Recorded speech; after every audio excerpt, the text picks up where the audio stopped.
Hello YouTube, B3 here back with another kicking action figure review. Today's review is over another Marvel Legends Infinite Series figure from Hasbro, and this is the Spider-Man 2099 figure from the Hobgoblin Build-A-Figure wave.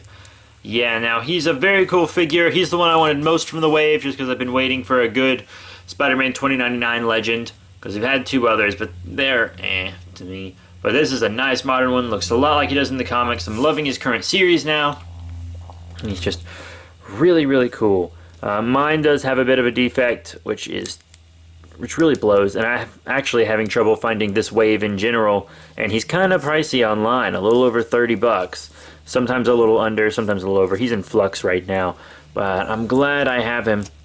First up, my defect is that the arm, it doesn't go all the way down to the side. As you can see, I have some extra plastic in there. See that? That's too much plastic. That's extra plastic. And if you put his arm up some, you can see it. There's too much plastic on this joint. You can see that it's like over the regular plastic. You see that? Yeah, no good.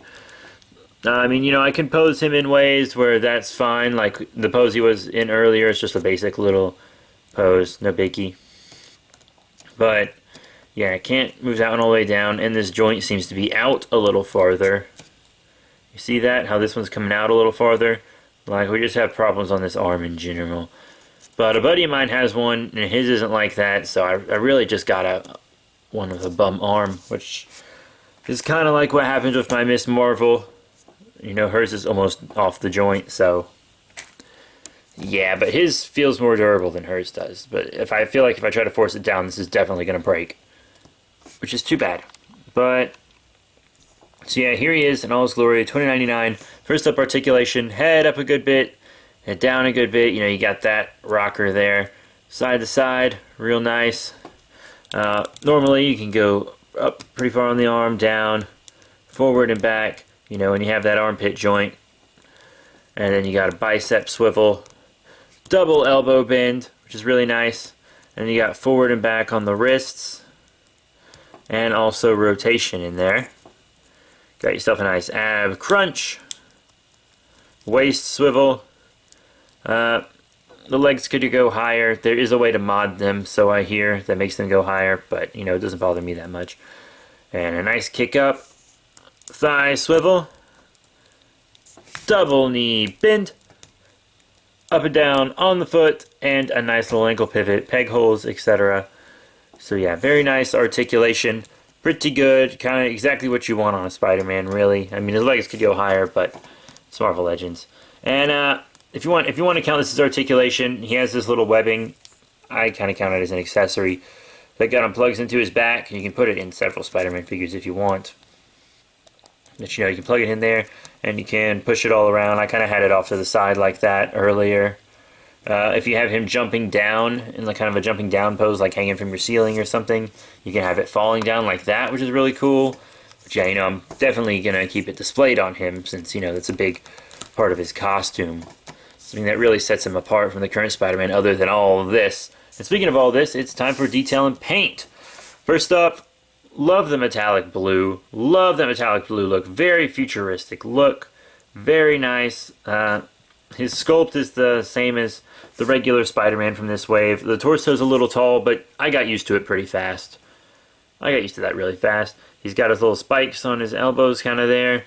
The arrows on his hands. All the paint on this guy's real clean. Arrows on his hands. He's kind of got these grappling hands. And he even has little claws. They're kind of hard to see because they are very tiny. You see the little claws. These might have been Black Panther hands before, but yeah, they have little claws on them. And this Spider-Man does have little claws, which is it's really good that they can really get that included in there. But yeah, you see the arrows painted real clean, and this is painted real clean, and even the armpit joints, they connect to it really well. So that's very good. It's painted up some, but not 100%. And it's fine in the back because there's no paint there. Real nice on his face. That's actually sculpted on there. This is a full head sculpt for him. Looks very good. Really digging that. I really am liking that skull though. But yeah, it's just the blue on the bottom of the legs and stuff. the lower half of the figure. So yeah, now let's get into some size comparisons. Now here's 2099 with some other figures from his wave. Here on the left we have the Mayday Parker Spider-Girl, and here on the right the Amazing Spider-Man. And you know, Spider-Man 2099 are for the most part the same sculpt, and I think they look great together, totally honest. And I actually think he looks good with Spider-Girl as well. She's a teenager, she's younger, so I think he scales well with his own wave. And here he is with some other Hasbro Marvel Legends. Here on the left we have another Infinite Series, and it is the Infinite Series Spider-Woman from the Thanos Build-A-Figure wave, also kind of known as the Age of Ultron wave. But yeah, you know, I think he scales fine with her. They're around the same height and stuff. And then here on the right, we have a bit of an older figure. It's the Hobgoblin Venom from an older Spider-Man line. Very, very cool. It's kind of like a Spider-Man Classics revival, sort of. And, you know, I actually think he looks good with that Venom, too. So he is going to look good with your other Hasbro Marvel Legends. Here are some of my favorite Marvel Select figures. Here on the left we have the very cool, very nice Amazing Spider-Man figure. And as you can see, the Amazing Spider-Man figure is just too big. He's not really going to scale well with him. And then here on the right we have Anti-Venom. And there is an Anti-Venom in this Marvel Legends wave, actually. But this one here is a more accurate looking one. Except for maybe size-wise, he is very big compared to 2099. And if you want a very, very big Anti-Venom, that's fine. And if you care more about the you know, kind of detail and paint accuracy, then this is the one to go with. But size-wise, I think the one for this wave would be much better. So, yeah. You know, but all in all, I don't think he really scales well with Marvel Selects. And then here's 2099 with some Toy Biz Spider-Man figures. You know, here on the left we have the superposable Green Goblin, and then here on the right, Carnage. And this Carnage was technically re-released by Hasbro. This is the re-release from Hasbro, but it's the same exact sculpt as the Toy Biz, just in different paint, and etc. But, you know, height-wise, they all seem fine, but bulk-wise and etc., Toy Biz kind of had a different design thing going on than Hasbro does. So the Hasbro ones still look a little out of place with Toy Biz. I mean, personally, this is kind of just a personal thing. Once you have them all posed and stuff, it'd be harder to notice, but just standing upright like this next to each other, the Toy Biz figures, they look a little thin compared to the Hasbro ones, I suppose. Just a little thin.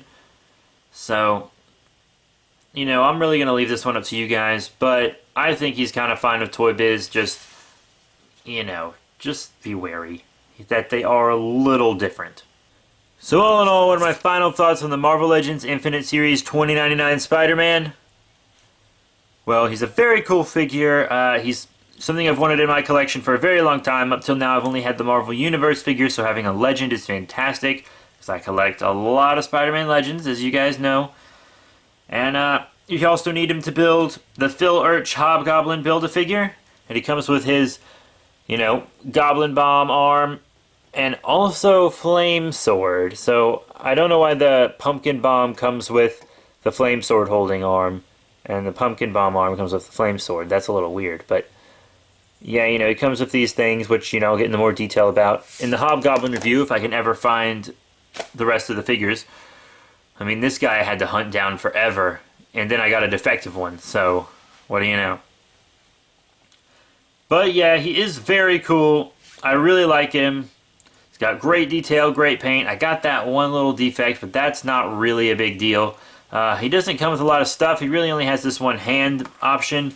And in this day and age of Marvel Legends, multiple hands is just something that you really want. You know, interchangeable hands is a big thing. And I mean, the other Spider-Man had a ton of interchangeable hands, you know, flipping hands and etc. But this guy I don't think flips the same way. I believe he shoots his webs out of the top of his hand, actually. So you can still actually get some web shooting poses with him, which is really cool. And, you know, he does lots of scratching and grappling, so that's really good. And, you know, honestly, he's a really great figure. So all in all, I'm going to have to give this guy 5 out of 5 stars, to be totally honest with you. It's not often that I get 2 figures in a wave that I think are 5-star worthy. I mean, it's really not often. But this guy is the Amazing Spider-Man, great figure. This is also a great figure. Doesn't come with all the same option parts as the other Spider-Man, but he's great in his own right. Sure, mine has that defect, but I know that's not the case for all of them because I have a friend with this same figure, and I've also seen it everywhere online, and I seem to really be the only one I've noticed complaining about this defect. So maybe I'll see if I can find some way to fix it. Maybe I can Dremel it down or something. I don't know. I'll do my best to figure it out. But yeah, you know, really great figure. As I said, 5 out of 5. Really like him. But that is it for this review. Thank you all so much for watching. Please remember to rate, comment, and subscribe. Check out all the cool links in the description below. And just thank you all so much for your support. You know, I couldn't do it without you guys. So that's it. Thank you all once again, and I will see you all later.